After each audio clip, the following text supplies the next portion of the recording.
இதுக்கு மேலேயும் ராகுல் காந்தியை விட்டு வைக்க கூடாது அப்படின்னு இந்த மோடி அரசாங்கம் திட்டமிட்டு அவர் மேல ஒரு தேச விரோத வழக்கு போடுறதுக்காக எல்லா வேலையும் செஞ்சிட்டு இருக்காங்க. கடந்த 24 மணி நேரமாக ராகுல் காந்திக்கு எதிராக ஒரு மிகப்பெரிய சதி வேலைகள் நடந்துகிட்டு இருக்கு. குறிப்பாக கடந்த ஜனவரி மாசம் அவர் ஒரு கூட்டத்தில் பேசின ஒரு வார்த்தையை எடுத்து வச்சு எப்படியாவது ஒரு மேல தேச விரோத வழக்கு போட்டலாம் அப்படின்னு இன்னைக்கு நீதிமன்றத்தில் கொண்டு வந்திருக்காங்க. வர அக்டோபர் 1ஆம் தேதி அதுக்கான முக்கியமான தீர்ப்பு வரப்போகுது.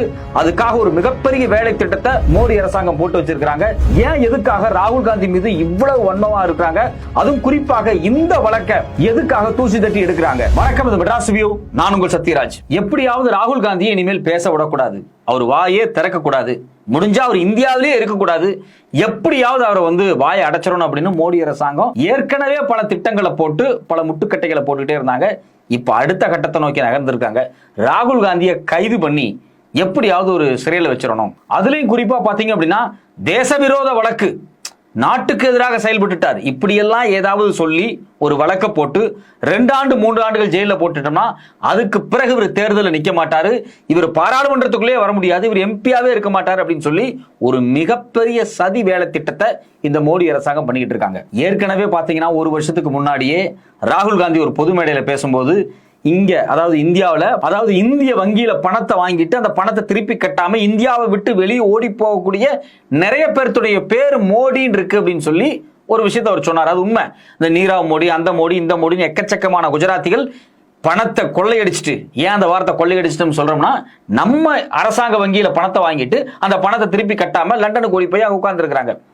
இதை குறிப்பிட்டு தான் ராகுல் காந்தி அன்னைக்கு பேசினார். ஆனா இவங்க என்ன பண்ணிட்டாங்க, மோடி அப்படிங்கக்கூடிய சமூகத்தை தப்பா பேசி விட்டார் ராகுல் காந்தின்னு சொல்லி அவர் மேல வழக்கு போட்டு, அதுவும் குறிப்பா பாத்தீங்கன்னா அவருக்கு 2 ஆண்டுகள் தண்டனை எல்லாம் கொடுத்து அவரோட எம்பி பதவியை பிடுங்கி அவரோட வீட்டை எம்பியா கொடுத்த வீட்டை காலி பண்ண சொல்லி பல நெருக்கடிகள் கொடுத்தாங்க. பிற்பாடு அந்த வழக்கு உச்சநீதிமன்றத்துக்கு வந்தோன்னா உச்சநீதிமன்றம் இதெல்லாம் ஒண்ணுமே கிடையாது தூக்கி போட்டாங்க. சோ அவர் மேல கொடுத்த தண்டனை நீக்கிட்டாங்க. அப்பவே இவங்களுக்கு ஒரு ஃபெயிலியர். இப்ப பாத்தீங்க அப்படின்னா நேத்து என்ன நடந்துட்டு இருக்கு அப்படின்னா, இவர் தொடர்ச்சியா தேர்தல் ஆணையம் குறித்து பல முக்கியமான தகவல்கள் வெளியிட்டு இருக்காரு. மோடி அரசாங்கம் தேர்தல் ஆணையத்தை பயன்படுத்தி தில்லுமுள்ளு வேலைகள் பண்ணிட்டு இருக்காங்க அப்படிங்கிற தகவலை ஒவ்வொரு நாளும் நான் ஹைட்ரஜன் பாம்பு, ஆட்டம் பாம்புன்னு வெளியிட்டு இருக்காரு. இதனால ரொம்ப கடுப்பான மோடி அரசாங்கம், குறிப்பா உத்தரப்பிரதேசத்துல அங்க இருக்கக்கூடிய ஒரு அட்வொகேட் நிருபேந்தர் பாண்டே, அதாவது பாஜக காரர் என்ன பண்றாரு அப்படின்னா, ராகுல் காந்தி மேல ஒரு புது வழக்கு போடுறாங்க. அந்த வழக்கினுடைய மையம் என்ன அப்படின்னா, கடந்த ஜனவரி மாசம் 15ஆம் தேதி 2025 என்ன நடந்துச்சு அப்படின்னா, காங்கிரசினுடைய புது பில்டிங் நியூ டெல்லியில திறந்தாங்க. அந்த பில்டிங் திறப்பு விழால ராகுல் காந்தி ஒரு விஷயத்தை சொன்னார். அவர் என்ன சொன்னார் அப்படின்னா, we are now fighting with BJP, the RSS and Indian state itself அப்படிங்கிற வார்த்தையை அவர் பயன்படுத்தினார். இதை பிடிச்சுக்கிட்டாங்க. இங்க பாருங்க, இவங்க பாஜகவுக்கு RSS எதிர்த்து சண்டை போறோம்னு சொல்லல, இந்திய நாட்டை, பாரதத்தை, இந்திய தேசத்தை எதிர்த்து சண்டை போடுவதாக ராகுல் காந்தி பொது மேடையில் பேசுகிறார் அப்படின்னு ஏற்கனவே இந்த ஸ்டேட்மெண்ட்டை வச்சு பயங்கரமான சர்ச்சையெல்லாம் கிரியேட் பண்ணாங்க. அதுக்கு ராகுல் காந்தி தரப்புல இருந்து, காங்கிரஸ் தரப்புல இருந்து பல்வேறு விளக்கங்கள் கொடுக்கப்பட்டுச்சு. ஆனா இப்ப அந்த வார்த்தையை எடுத்து வச்சுட்டு இவர் மேல செடிஷன் கேஸ், அதாவது தேச விரோத வழக்கு போடுறதுக்கான முயற்சிகளை இந்த மோடி அரசாங்கம் பார்க்கறாங்க. இதுல இன்னொரு முக்கியமான ஒரு கேள்வி நமக்கே வரும்ல, எப்பா நீங்க RSS பத்தி பேசுங்க, பாஜகவை பத்தி பேசுங்க, ஏன் the ஸ்டேட், இந்தியன் ஸ்டேட்ங்கிற வார்த்தையை நீங்க ஏன் பயன்படுத்துறீங்க அப்படின்னு ராகுல் காந்தியை பார்த்து தேசப்பற்று உள்ளவங்க கேட்பாங்கல்ல, ஏன் நீங்க இந்தியன் ஸ்டேட்னு சொன்னீங்க அப்படிங்கிற கேள்வியை இயல்பா வரும்ல, நம்மளும் அப்படி கேட்போம்ல. உண்மையிலே ராகுல் காந்தி என்ன சொன்னாரு, ராகுல் காந்தியினுடைய தரப்பு தொடர்ச்சியாக என்ன விஷயத்தை திரும்ப திரும்ப திரும்ப இந்தியன் ஸ்டேட்னு பேசிக்கிட்டு இருக்காங்க அப்படிங்கறது புரிஞ்சாதான் அவர் அந்த இடத்துல அந்த வார்த்தை பயன்படுத்துறதுக்கான உண்மையான விளக்கமே புரியும்.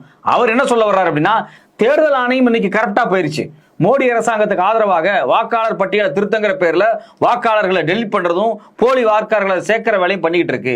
சோ அப்ப தேர்தல் ஆணையம் ஃபெயிலியரா இருக்கு. ரெண்டாவது, பினான்ஸ் கமிஷன் தப்பா இருக்கு. குறிப்பா தென்னிந்திய மாநிலங்கள், தமிழ்நாடு மாதிரியான மாநிலங்கள் நிறைய நிதி கொடுக்குறாங்க, அவங்களுக்கு திருப்பி போதிய நிதியை கொடுக்கணும். இது குறித்தான ஒழுங்கான ரெக்கமெண்டேஷன் பினான்ஸ் கமிஷன் கொடுக்கணுமா இல்லையா? பினான்ஸ் கமிஷன் ஒழுங்கா வேலை செய்ய மாட்டேங்குது. காம்படிட்டிவ் கமிஷன் ஆஃப் இந்தியா ஒழுங்கா வேலை செய்ய மாட்டேங்குது. ரிசர்வ் பேங்க் ஆஃப் இந்தியா ஒழுங்கா வேலை செய்ய மாட்டேங்குது. இப்படி இந்தியாவில் இருக்கக்கூடிய பல நிறுவனங்கள், அரசு இன்ஸ்டிடியூஷன் இருக்குல்ல, இந்த இன்ஸ்டிடியூஷன் எல்லாமே ஒழுங்கா செயல்பட மாட்டேங்குது. குறிப்பா பாத்தீங்கன்னா கல்வித்துறை சார்ந்து செயல்படக்கூடிய NCERT-ஆ இருக்கட்டும், இல்ல சென்ட்ரல் கவர்மெண்ட்ல இருக்கக்கூடிய பல எஜுகேஷன் போர்டா இருக்கட்டும், இதுலெல்லாம் ஒழுங்கா செயல்பட மாட்டேங்குது. இது எல்லாத்துக்கும் காரணம் முழுக்க முழுக்க RSS காரன் உள்ள வந்து உட்கார்ந்து இருக்கிறான். வெளிப்படையா ராகுல் காந்தி என்ன சொன்னார் அப்படின்னா, டெல்லியில ஒரு 100 IAS ஆபீசர் உட்கார்ந்து இருக்கிறான். குறிப்பாக இந்தியாவில் இருக்கக்கூடிய 90% மக்களை சார்ந்த குரூப் கிடையாது, அதாவது 10% உயர் ஜாதி, பார்ப்பன உயர் ஜாதியை சார்ந்த ஒரு 10% ஒரு குரூப், ஒரு 100 பேர் வந்து டெல்லியில உட்கார்ந்துகிட்டு ஒட்டுமொத்த இந்தியாவையும் அவன் தான் கண்ட்ரோல் பண்ணிட்டு இருக்கான் அப்படிங்கிற ஸ்டேட்மெண்ட் ஏற்கனவே ராகுல் காந்தி ஒரு முறை சொன்னார். அதாவது அவர் சொல்ல வர்ற விஷயம் என்ன அப்படின்னா, டெல்லியில வந்து உட்கார்ந்துகிட்டு பிரதமர் அலுவலகம், பாதுகாப்பு செயலகம், வெளியுறவு செயலகம், அது மட்டும் இல்லாம பொருளாதாரம் குறித்து அட்வைஸ் கொடுக்கக்கூடிய economic advisory commission, planning commission, election commission, reserve bank, இப்படி எல்லாத்துக்குள்ளே RSS காரன் வந்து உட்கார்ந்துகிட்டான். இந்த RSS காரன் வந்து உட்கார்ந்துகிட்டு முழுக்க முழுக்க இந்துத்துவ கொள்கையின் அடிப்படையில் இந்த இந்தியாவை மறுகட்டமைப்பு செஞ்சுக்கிட்டு இருக்காங்க. அதனாலதான் பாத்தீங்க அப்படின்னா இந்தியாங்கிற பேரை தூக்கிட்டு பாரத் அப்படிங்கிற பேரை கொண்டு வரணும், இந்தியாவை இந்து ராஷ்டிரமா மாத்தணும், இந்தியாவினுடைய அரசியலமைப்பு சட்டத்துல செக்யூலர்ங்கிற வார்த்தை இருக்கு அதை நீக்கணும், சோசியலிசம்ங்கிற வார்த்தை இருக்கு அதை நீக்கணும், இப்படி ஒவ்வொன்றாக நீக்கிவிட்டு ஒரு புது இந்தியாவை, ஒரு இந்துத்துவ இந்தியாவை, ஒரு இந்து ராஷ்டிராங்கிற கட்டமைப்பு உருவாக்குறதுக்காக எல்லா இன்ஸ்டிடியூஷனையும் கைப்பற்றி விட்டார்கள் இந்த பாஜக RSS காரர்கள். அதைத்தான் அவர் என்ன சொல்ல வர்றாருன்னா இந்தியன் ஸ்டேட் அப்படின்னு சொல்றாரு. இந்தியன் ஸ்டேட்ங்கிற வார்த்தைக்கு என்ன அர்த்தம் அப்படின்னா, இந்த ஜனநாயக அமைப்புகள், இந்த அமைப்புகள் ஒரு காலத்தில் ஜனநாயகமாக இருந்தது, தேர்தல் ஆணையம் ஜனநாயகமாக இருந்தது, பினான்ஸ் கமிஷன் ஜனநாயகமாக இருந்தது, பிரதமர் அலுவலகம் ஜனநாயகமாக இருந்தது, ரிசர்வ் பேங்க் ஆஃப் இந்தியா ஜனநாயகமாக இருந்தது, இந்தியாவினுடைய வங்கித்துறை எல்லாம் ஜனநாயகமாக இருந்தது.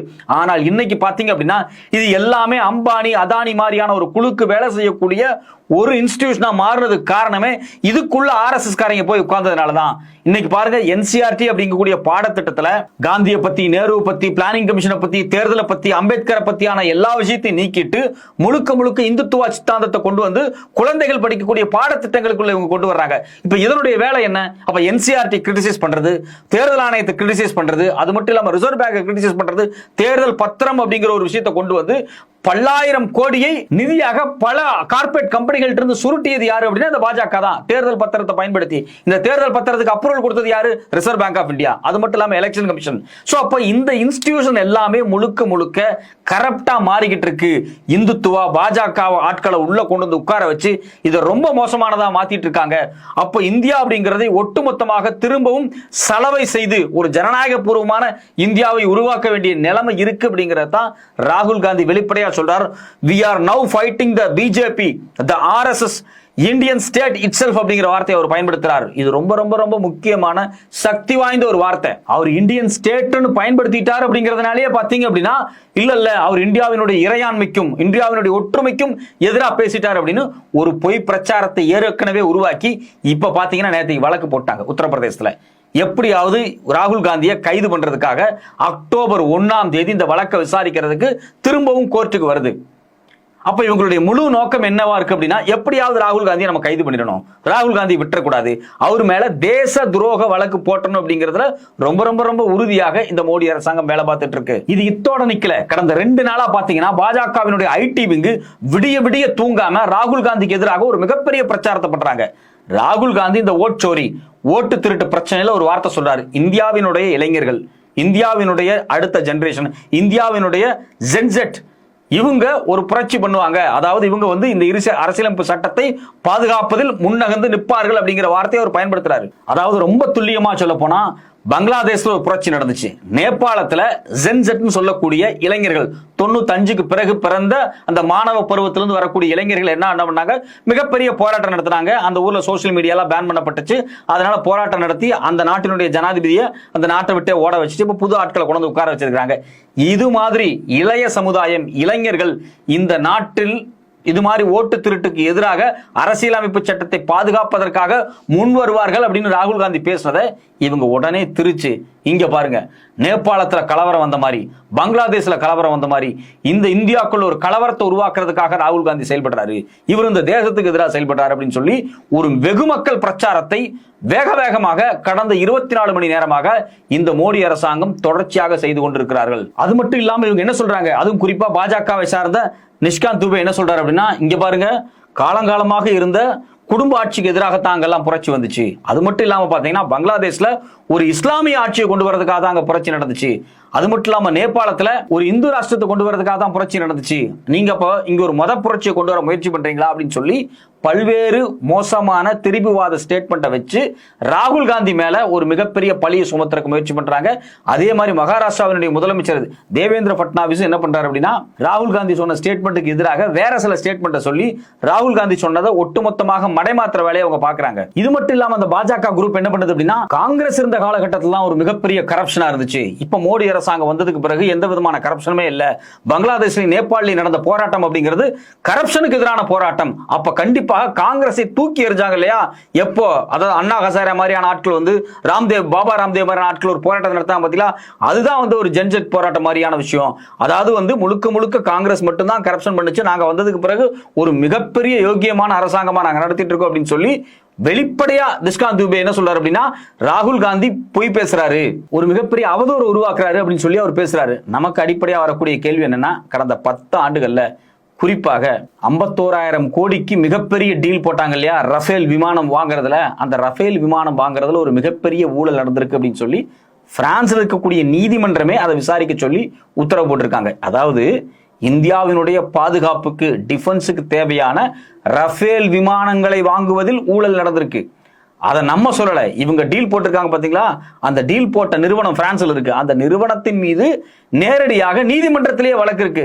கமிஷன் கொடுத்து தான் அந்த டீல் நடந்திருக்கு அப்படின்னு. இது மாதிரி ஒரு பெரிய பட்டியல் இருக்கு இந்த மோடி அரசாங்கத்துல. குறிப்பா சொல்ல போனா அடுத்தது PM கேர் ஃபண்டு. எல்லாம் கொரோனால செத்துக்கிட்டு இருந்தான். நீங்க என்ன பண்ணீங்க? PM கேர் ஃபண்ட் ஒரு ஃபண்டை உருவாக்குனீங்க. அதுல பல்லாயிரம் கோடி நிதியை டொனேஷனா வாங்கிட்டு கடைசியில் என்ன சொன்னீங்க? இல்ல இது கணக்கு காமிக்க வேண்டிய அவசியம் கிடையாது, இந்தியாவினுடைய கண்ட்ரோலர் அண்ட் ஆடிட்டர் ஜெனரல் கணக்கு பார்க்க வேண்டிய தேவை கிடையாது, ஏன்னா இது ஒரு தனிப்பட்ட அக்கௌண்ட் அப்படின்ட்டாங்க. மோடி அப்படிங்கிறவருடைய தனிப்பட்ட அக்கௌண்ட்டாங்க. நான் என்ன கேட்கிறேன், PM கேர் ஃபண்ட் பிரதமர் அப்படின்னு பேர் போட்டிருக்கிறீங்க, அரசாங்கத்தினுடைய URL பயன்படுத்தி இருக்கிறீங்க, மோடி அதுல இருக்காரு. அது மட்டும் இல்லாம அந்த போர்டு மெம்பரா இருக்கக்கூடியவங்க, அந்த ட்ரஸ்ட் மெம்பரா இருக்கக்கூடியவங்க நிர்மலா சீதாராமன் இருக்காங்க. அது மட்டும் இல்லாம வந்து உள்துறை அமைச்சரா இருக்கக்கூடிய அமித்ஷா இருக்காரு. அப்புறம் எப்படி இது வந்து ஒரு தனிப்பட்ட ஃபண்டா மாறும்? ஏன் அந்த ஃபண்டை நீங்க கணக்கு காமிக்க மாட்டேங்கிறீங்க? இதுவரைக்கும் அந்த ஃபண்டை கணக்கு காமிக்கல. சோ இது மாதிரி பல கரப்ஷன்ஸ் இருக்கு. பிரதம மந்திரி ஆவாஸ் யோஜனா திட்டமா இருக்கட்டும், அது மட்டும் இல்லாம ஆயுஷ்மான் பாரத் திட்டம், இந்த திட்டத்துல பல்லாயிரம் கோடி ஊழல். அது மட்டும் இல்லாம பிரதம மந்திரி ஆவாஸ் யோஜனா திட்டம், அதாவது வீடு கட்டி தரக்கூடிய திட்டம், அந்த திட்டத்துல எக்கச்சக்கமான ஊழல் நடந்திருக்கு. இது இல்லாம சிர்ஜான் ஸ்கேம், அதுல ஏகப்பட்ட கோடிகள். இதை விட மோசமான விஷயம் என்ன அப்படின்னா, ராமர் கோயில் கட்டுற தீர்ப்பு 2019 வச்சு இல்லையா, அப்ப பாஜகவை சார்ந்த ஒரு குழு அயோத்தியாவை சுத்தி இருக்கக்கூடிய நிலங்களை வாங்கி ஆக்கிரமிச்சுட்டு பிற்பாடு எக்கச்சக்கமான ரேட் அதை வந்து அதிகப்படுத்தி வித்துருக்காங்க. இது எக்கச்சக்கமான டாக்குமெண்ட் மாட்டிருக்கு. சோ இது மாதிரி பாத்தீங்க அப்படின்னா பாஜக அரசாங்கத்தினுடைய ஊழல் ஒரு மிகப்பெரிய பட்டியலே இருக்கு. ஆனா இவங்க என்ன பண்றாங்க அப்படின்னா, நேபாளத்தில் நடந்த போராட்டமோ பங்களாதேஷில் நடந்த போராட்டமோ கரப்ஷனுக்கு எதிரான போராட்டம், இதெல்லாம் வந்து காங்கிரஸுக்கு எதிரான போராட்டம் மாதிரி அப்படின்னு சொல்லி இதை மடமாத்தி விடுறாங்க. ஸோ அப்போ இவங்களுடைய ஒட்டுமொத்த நோக்கம் என்னவா இருக்கு அப்படின்னா, ராகுல் காந்தி பேசக்கூடிய விஷயங்களை அப்படியே பொய் பிரச்சாரமாக மாத்துறது, பாஜகவினுடைய இந்துத்துவாவினுடைய வார் ரூமை பயன்படுத்தி ஒரு பெரிய பொய் பிரச்சாரமாக ஒரு பக்கம் மாத்துறது.